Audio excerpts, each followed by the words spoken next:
In the current media landscape, op-eds are becoming more and more common. And really because they make an argument and our media landscape is becoming more and more, frankly, argumentative. And op-eds are important.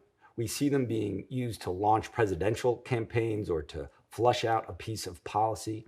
One recent op-ed that ran in the New York Times led to a book deal of more than $1 million.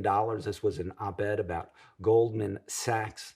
And we can also think about the fundamental structure of op-eds to be used to write other types of articles, whether they are longer columns that might run in a organizational blog, right? Whether it's the Center for American Progress, where I'm a senior fellow, whether it's a right-leaning institution like AEI, but you also see other foundations writing these longer argumentative pieces that take a position on something and then really push that forward. And as we'll see as we walk through the step-by-step process, that's really important to developing a point of view and then getting that point of view out there.